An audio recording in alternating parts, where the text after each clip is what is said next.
What's going on YouTube? Masex back with another video, and today we're going to be looking at Mel Kiper's top 25 most recent release. We got a few changes, few edits here and there. Going to dive right into it. Before we get to that, make sure you like and subscribe, support the channel, help a small channel like this grow. We're on the road to 1K. That's the first milestone, and without further ado, let's get to it. All right, so it's top 25 Mel Kiper. Let's go ahead and get it with number 1. No changes here. We got Caleb Williams, quarterback out of USC. There's been a lot of polarizing takes on Caleb Williams most recently. A couple weeks ago, you see the game, post-game, he's crying, and there's a lot of people out there, a lot of YouTubers. I've even seen people on mainstream media making a big deal out of that, questioning if he's ready for the NFL. To me, that's just emotion of the game. I didn't look at that and question his drive as a man and is he ready for the NFL. Get out of here. Quit being ridiculous. Caleb Williams, no doubt, is one of the top players in this 24 class. Come on now.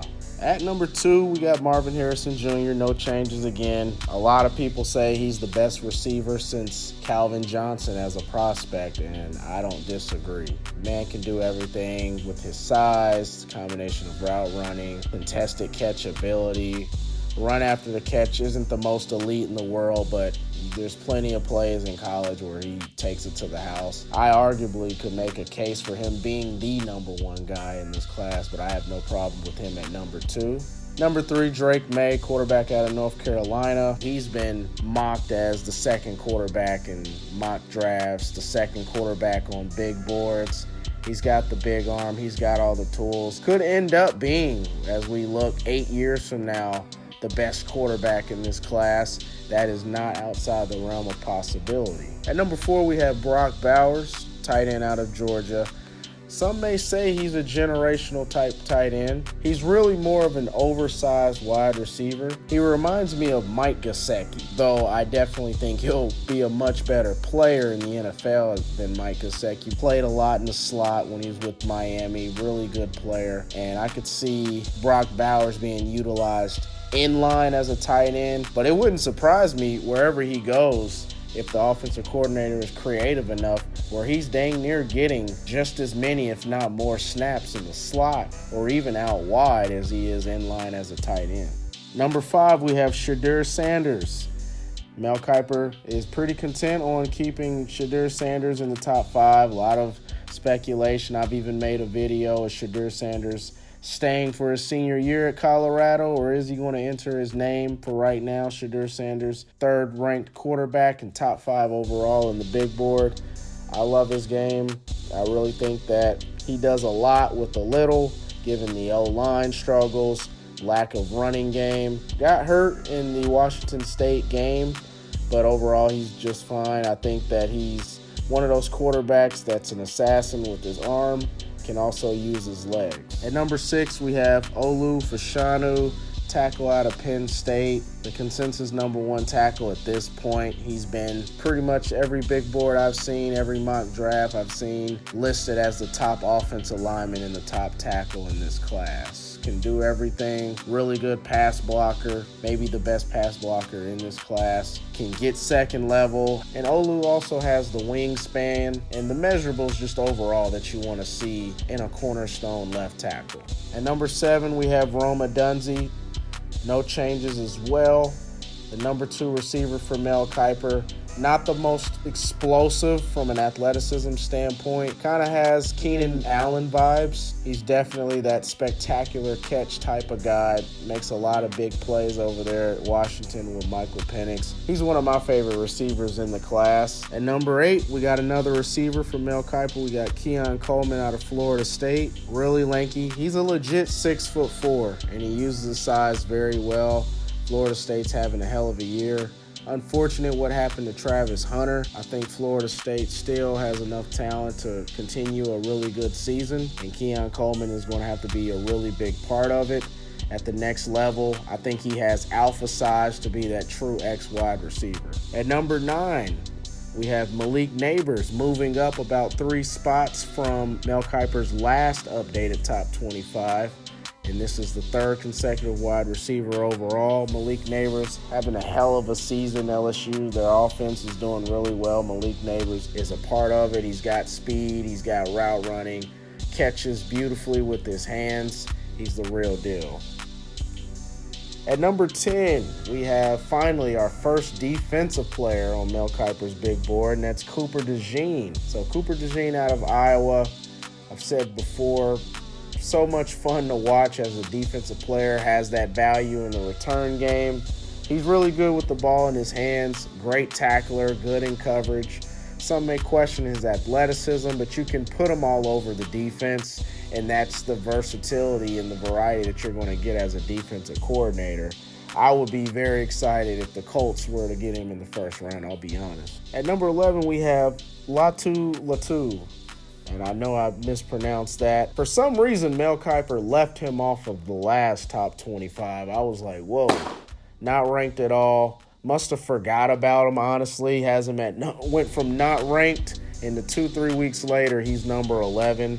Nothing's really changed. He's wreaked havoc in the backfield pretty much every game. But as far as production this year and last year, he's no doubt a first-round pick and should be on a top 25 big board.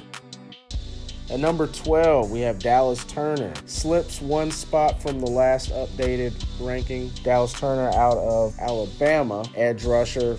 Some will say he has the highest ceiling, the highest potential of all defensive players in this class. The athleticism, the speed, undersized, but like I said, he makes up with his speed, and he plays a lot stronger than what his size is listed at, and that's what I've noticed. People make a big deal about his size. I think in the modern NFL, that's about the average size, 240, 250 coming off the edge. I could see him running sub 4.55 at the combine.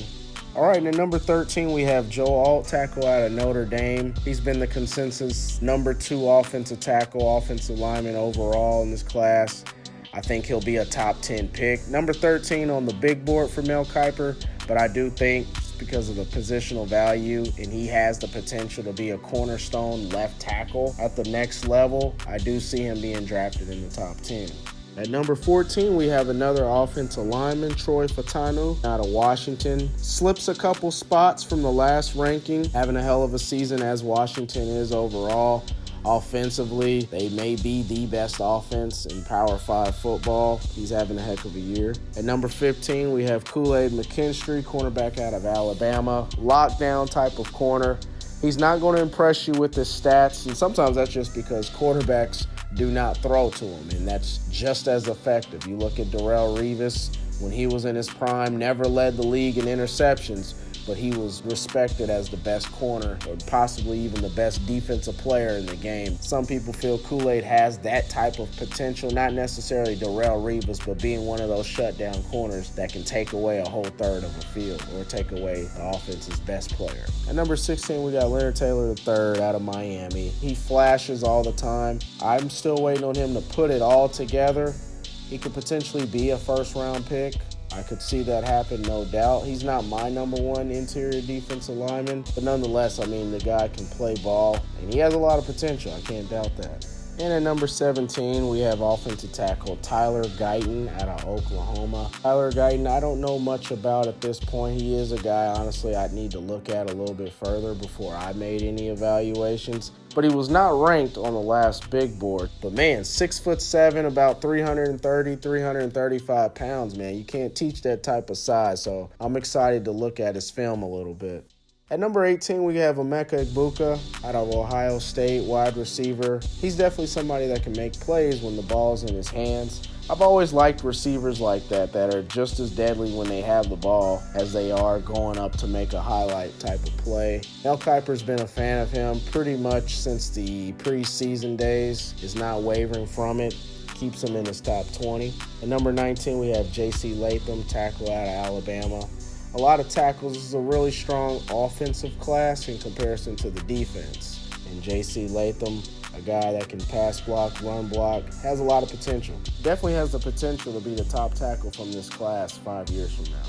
Number 20, we have JT Tuimoloau. I'll be honest, I wasn't too sure how good he really was. He flashed a lot last year. When I saw him in big boards back in the summer, I thought he was more of a projection pick. But this year, I mean, he's made plenty of plays. He's a really good player, and I can understand why he's in the top 25.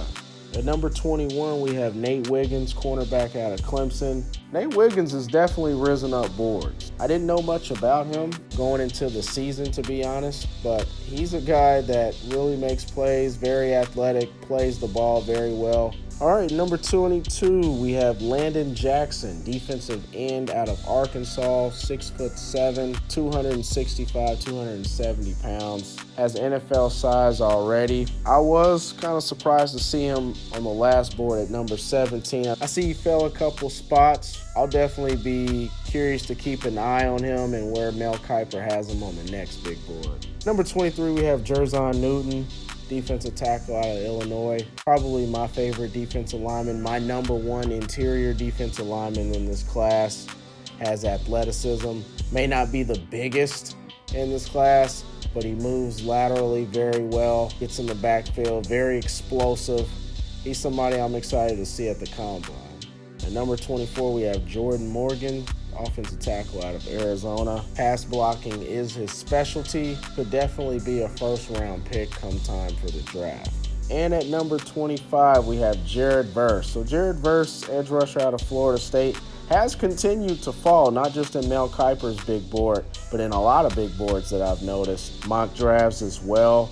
Statistically isn't having the greatest season, but if you actually watch him play, he's still forcing a lot of pressures. He's still making plays in the backfield, but I will be the first to admit you that compared to where he was 3-4 months ago in August, where he was top 5, top 10 in most big boards, most mock drafts, he's definitely fallen, and he may end up slipping out of the first round. All right, and there you have it. Mel Kiper's top 25, big board, most recently updated. If you made it this far, I deeply appreciate it. Don't forget to hit the like and subscribe button. Like I said, we're on the road to 1K. Of this top 25, who's Mel Kiper leaving off? Who does Mel Kiper have on this top 25 that has no business being on the top 25? I'm really curious to know, so make sure you form your opinion in the comment section below. I appreciate you tuning in, and I'll see you guys in the next video. Cheers!